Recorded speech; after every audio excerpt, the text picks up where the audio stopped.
what is your big why? What is, apart from money, what is the big why that will spare you, especially when challenges come? You need to have the big why to motivate you to push through the challenges and the obstacles that will come your way.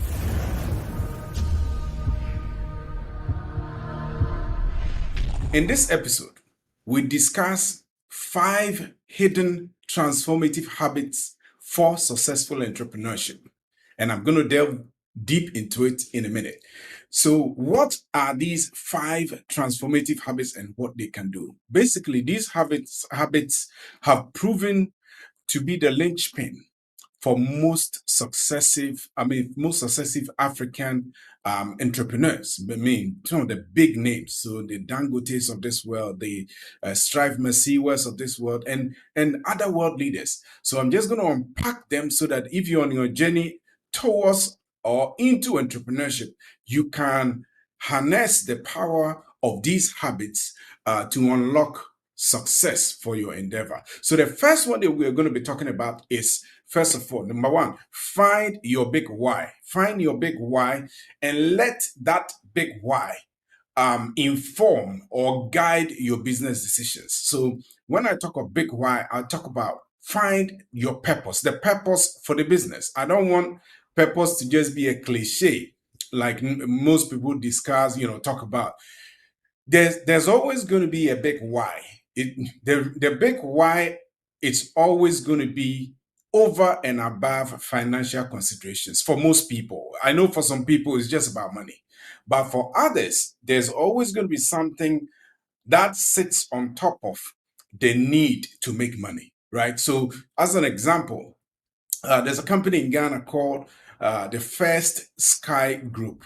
I think it's a conglomerate of companies. They are into construction, I think insurance, banking, real estate, and the likes. I probably may have missed out a few business categories that they serve in or two, but that is not the point. The point is that this company, I just discovered something profound about them. So I don't know what triggered it, but this company saw a need within their local community. And that need was that a lot of young people and even older people were suffering from chronic kidney conditions. And management of chronic kidney conditions is very, very expensive, especially towards the end stage. So when these patients get to, or their diseases progress to end stage, they have to go into something we call a treatment we call dialysis, right? So, and if the dialysis fail, then the only thing that is needed, or the only thing that could help them live a normal life, is to get a kidney transplant. But both the dialysis and the transplantation are super, super expensive. So, and for most dialysis patients, they need to go and dialyze twice or 3 times every week. And each visit is very cost prohibitive. So this company, what they set out to do was to help patients who are going through the unpleasant experience of going through dialysis, right? So they picked up the tab because it's so expensive and the average person cannot afford it, except of course with very good private insurance, which 99% of the population doesn't have. So this company connected with the biggest teaching hospital in Ghana and say, hey, all the patients that need dialysis to go through this teaching hospital. And I think even for other hospitals as well, they picked up the tab. And they did it year 1, year 2. And they ended up spending millions of dollars. I think the year 1, they spent like, I heard it's 35 million Ghana cedis, which is probably like, the conversion rate is probably going to be maybe $3 million or $3.5 million, thereabout. They picked up the tab.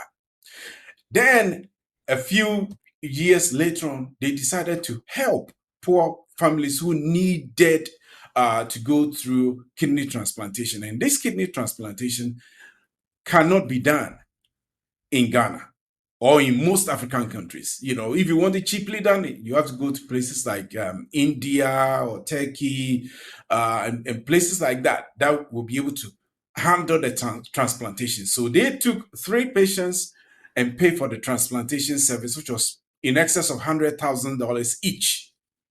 Now, fast forward, they realized that, okay, wow, why can't we, or in the country of Ghana, how can't the health professionals in Ghana undertake transplantation service, because it will be cheaper for them to do transplant locally than to ship patients abroad. So this company put the resources together. Doctors were trained, new transplantation facility was built in Kolebu Teaching Hospital in Ghana. And fast forward in 2023, the first set of kidney transplantation was done because this company, Fair Sky Group, sponsored it. So I'm talking about the big why in this context, because for this company, I believe the leadership of the company, they want to do something bigger than just making profits.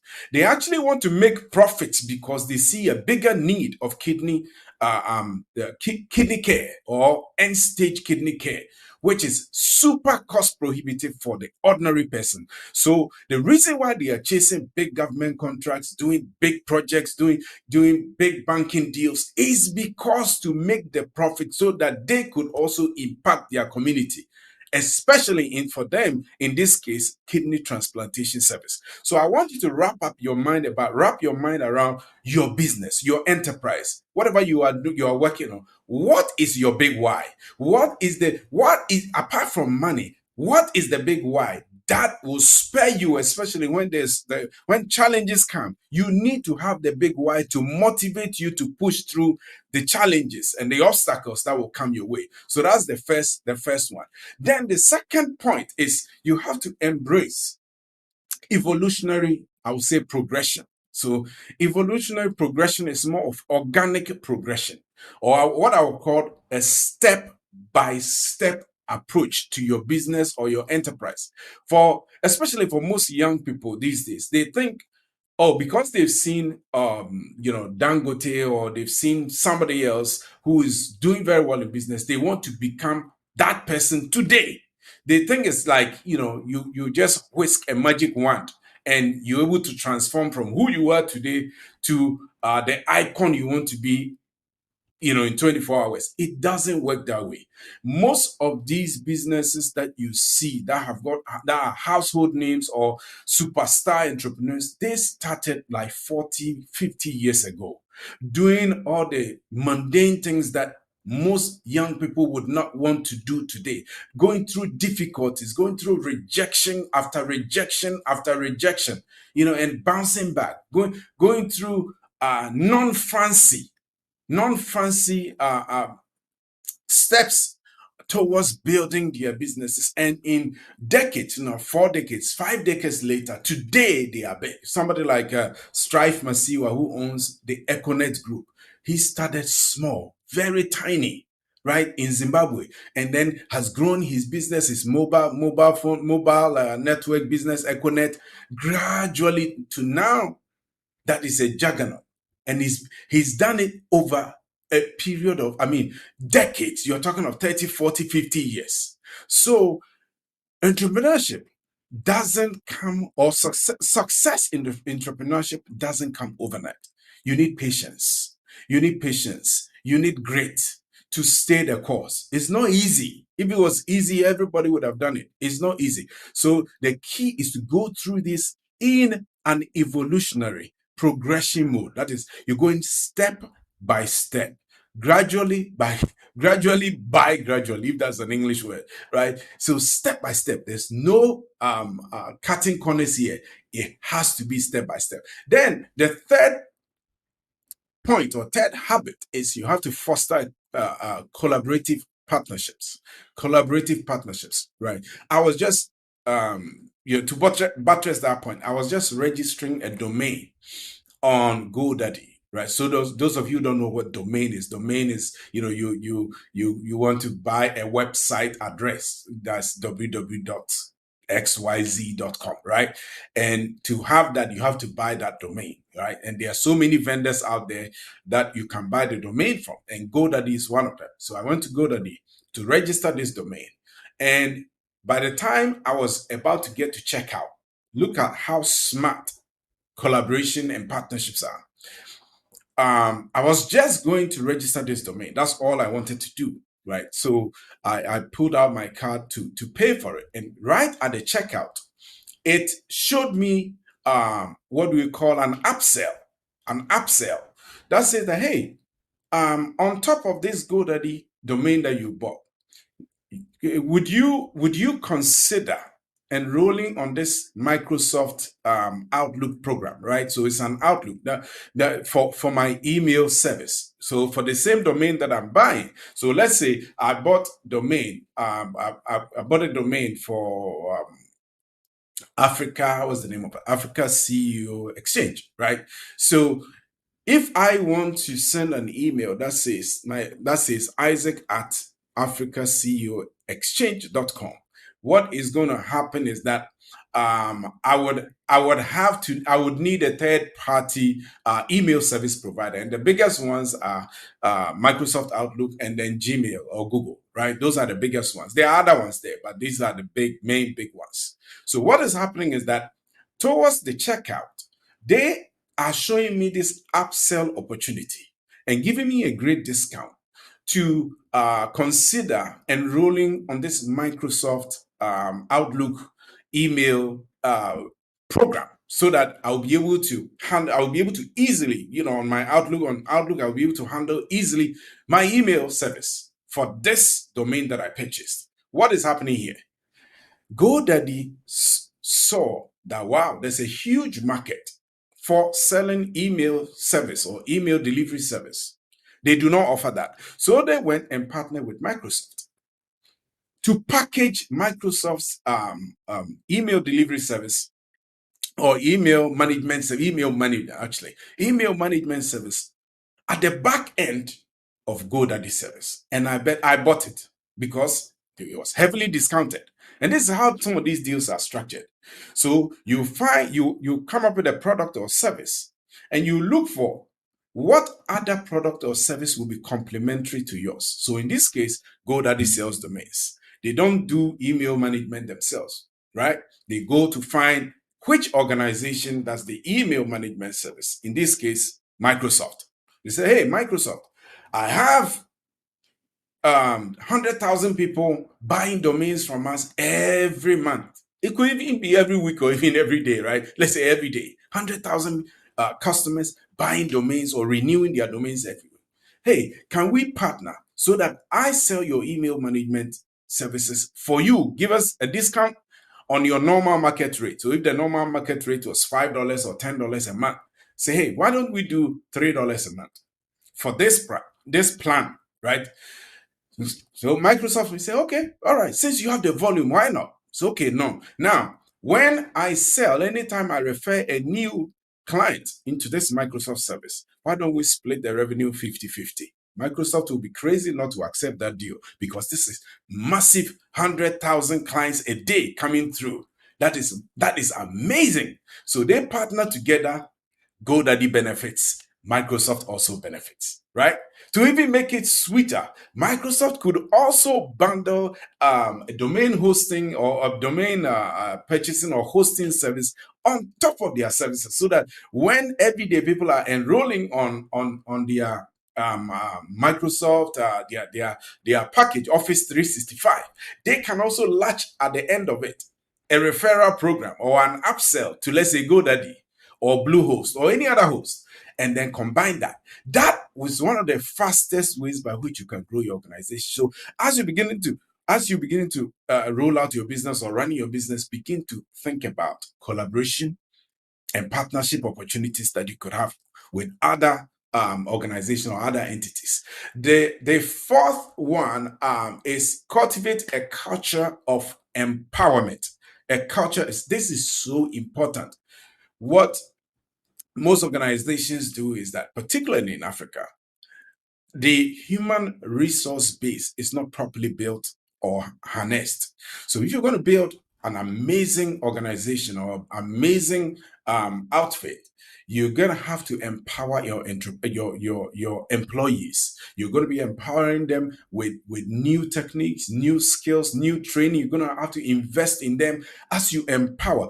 And you're not just going to do that. You're also going to empower skills transfer within your organization. So if you have, let's say, 10 people working for you, and one of them is doing your email marketing for you, or you're doing your search engine optimization work for you, right? Can you have a system whereby you create or you promote a culture that enhances or empowers your employees to, let's say, cross train each other, so that it's not just one person who knows the SEO stuff. The SEO guy could cross train other people. The email marketing guy could cross train the SEO guy, so that the skill set is being democratized, or you are strengthening your skill base. And this must be a culture. It must be you're harnessing a culture of empowerment, where you don't feel threatened. It's so surprising that some business people or entrepreneurs feel threatened by skillful employees. And that's crazy, right? You have to hire your weakness. The places that you are not good at, you have to hire that and skill them up so that they can help you. But it's just so ridiculous that some entrepreneurs or leaders feel threatened by their subordinates, right? And that is awkward. So what the key to success, or one of the key habits of success, is cultivating that culture where you are happy to see those behind you growing, their skill set growing, their abilities being empowered. That is awesome. Then the last but not the least is you're going to leverage technology for impact. You're going to use technology or encourage the use of latest technology to impact your business, right? In today's day and age, right? Especially in this digital era, you will be shooting yourself in the foot if you don't leverage technology. You will be, if you're a business owner and you have no idea what ChatGPT, for instance, is about, you are already behind. You are way behind right now. You have to leverage this powerful technology. It's amazing what AI can do for your business. It's amazing what harnessing the power of your data, the data you are collecting, if you have the ability to analyze that data, for the data to tell you what your business is going through, or the key points in your business, you will be shocked that most businesses gather sales data and do nothing with it. You can package this information, throw it in ChatGPT for it to give you intel about your business. So your job is to leverage latest technology. Today it may be ChatGPT. Tomorrow it may be something else, right? Tomorrow it may be something completely different. But the key point is you have to make sure you are not left behind in latest technology releases. It doesn't matter. You don't have to be an IT person. You just have to have an open mind. You have to have a learning spirit. And you also have to have that competitive mindset that, look, I'm not going to be left behind. If anything, if I'm not going to be an early adopter, I'm going to make sure my organization is not going to be left behind when it comes to latest technology to help grow business. Because this technology could help streamline your operations. It could help get rid of repetitive tasks, or it will do repetitive tasks for you. It will help make your business efficient. Things that are mundane, that you have to do manual work, technology can wipe them all away and do them in some kind of an automated sequence for you, without sweat, without struggle. Awesome. So these are the 5 hidden transformative habits that, when you adopt, is going to help grow your business. If you're a business person, or if you're a leader in your organization, it's going to help enhance your leadership abilities in your organization. Hey, thank you so much for listening and for watching us. And if you found this valuable, I would implore you to subscribe to our channel, and then like this video, and then click the notification button, so that anytime I drop amazing, fantastic videos like this, you get notified. Okay, thank you so much, and I look forward to seeing you in the next video. Thank you. Bye.